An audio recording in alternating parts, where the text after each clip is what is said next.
اگلا جو سوال ہے علامہ صاحب، وہ میں یہ کروں گا کیونکہ ہم جس طرح پھر بات آتی ہے کہ ہم بیرونی دنیا کے غیر مسلم اور مختلف طرح کے مذاہب اور مختلف طرح کے معاشروں کے لوگوں کے درمیان میں ہم رہتے ہیں۔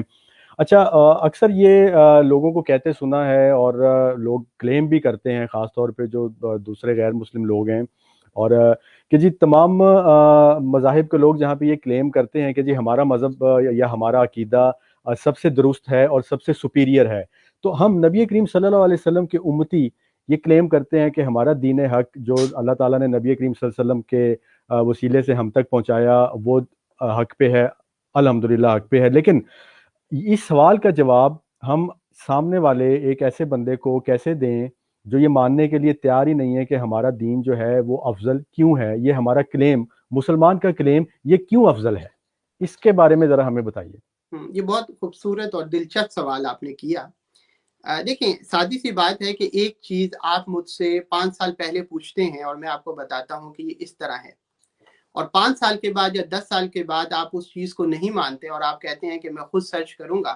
آپ کا حق ہے، سرچ کرنی چاہیے، اور آپ 10 سال بعد اس نتیجے پہ پہنچتے ہیں کہ جو میں نے کہا تھا بات ویسے ہی تھی، تو میں اس چیز کو مان کے ریسرچ کرنے کے بعد اس نتیجے پہ اگر پہنچتا، وہ ایک الگ بات تھی، اور ایک ہے کہ میں ریجیکٹ کر کے خود ریسرچ کر کے پہنچا 10 سال کے بعد۔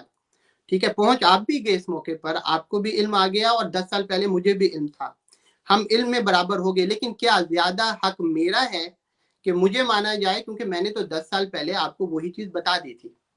تو اس کو میں نے مثال اس وجہ سے دی تاکہ جو آگے میں بات کرنے لگا ہوں وہ سمجھ جائیں کہ بات یہ ہے کہ کیا مذہب، اس میں کوئی شک نہیں ہے کہ ہر شخص کا یہ رائٹ ہے، حق ہے، وہ کہے کہ میں صحیح ہوں۔ بالکل ٹھیک۔ جو بھی عقل مند شخص ہوگا وہ یہی کہے گا کہ بھئی آپ کا جس طرح حق ہے اسی طرح میرا بھی حق ہے۔ لیکن اسی عقل مند شخص جو ہے اس کو یہ بھی چاہیے، اور وہ یہ بھی کہے گا کہ مجھے سوچنا چاہیے کہ زیادہ حقدار اس بات کا کون ہے کہ وہ کہے کہ میں صحیح ہوں۔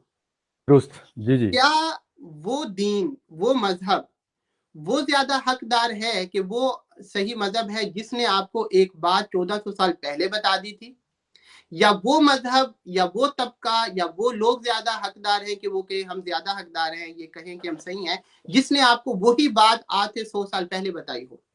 مثال کے طور پر آج پچھلی صدی کے اندر یہ چیز ثابت ہوئی کہ بگ بینگ تھیوری جو ہے، یعنی یہ جو دنیا ہے یہ ایک وقت میں ایک یونٹ تھا، اور اس کے بعد یہ ایکسپینڈ ہو گئی۔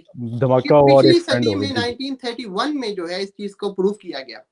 جی اب جی۔ یہی بات قرآن نے 1400 سال پہلے ہو بہو فرما دی تھی، اولم یر الذین کفروا ان السماوات والارض کانتا رتقا ففتقناہما۔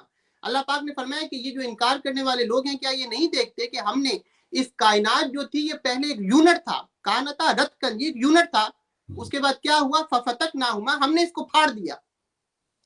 اب یہ چیز اب پروف کر رہے ہیں، اور اب بھی سائنس یہاں تک ہی پہنچی ہے بگ بینگ تھیوری میں کہ ایک وقت تھا یہ یونٹ تھی، لیکن ابھی بھی وہ سوچو بچار کر رہے ہیں کہ وہ ہوا کیسے، وہ کس نے کیا، وہ کون سی ان سین فورس تھی، اس کو وہ ان سین فورس کا نام دیتے ہیں، وہ کون سی تھی جس نے پھاڑا؟ اللہ پاک نے اس کا جواب 1400 سال پہلے دے دیا تھا، ففتقناہما۔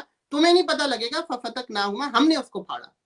کیا وہ مذہب زیادہ حقدار ہے کہ وہ کہے کہ میں صحیح ہوں، جس نے آپ کو 1400 سال پہلے قرآن کی صورت میں ماں کے بطن میں بچہ جو پیدا ہوتا ہے، جو وہ ڈیولپمنٹ ہوتی ہے اس کی، وہ جو سٹیجز ہوتی ہیں، آج میڈیکل سائنس دیکھ کر آپ کو آلات سے آپ کو بتائے کہ یہ سٹیجز ہوتی ہیں، اور 1400 سال پہلے قرآن نے وہی سٹیجز، ثم خلقنا النطفة علقة فخلقنا العلقة مضغة فخلقنا المضغة عظاما فكسونا العظام لحما، سیم وہی سٹیجز کے ایمبریو کی کس طرح ڈیولپمنٹ ہوتی ہے، پہلے وہ علقہ بنتا ہے، اس کے بعد پھر وہ مدغہ بنتا ہے، چیوڈ لمپ، اس کے بعد پھر ہم اگلی سٹیجز پر اس کو لے کے جاتے ہیں۔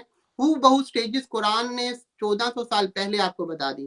کیا وہ مذہب، وہ قرآن، وہ نبی، اس کا زیادہ حق ہے کہ وہ کہے کہ وہ صحیح ہیں، یا ہم کہیں وہ صحیح ہیں، یا ان کو کہے جو ابھی پچھلی صدی میں ہمیں یہ چیزیں بتا رہے ہیں؟ درست۔ کیا وہ مذہب، وہ اسلام، وہ قرآن وہ زیادہ حق رکھتا ہے کہ کہا جائے کہ وہ صحیح ہے کہ جس نے ہمیں 1400 سال پہلے بتا دیا تھا کہ یخلقکم فی بطون امہاتکم خلقا من بعد خلق فی ظلمات ثلاث، کہ تمہاری ماؤں کے پیٹوں میں تمہارا رب جو ہے وہ تمہاری مرحلہ وار تخلیق کرتا ہے 3 لیئرز میں، 3 پردوں میں.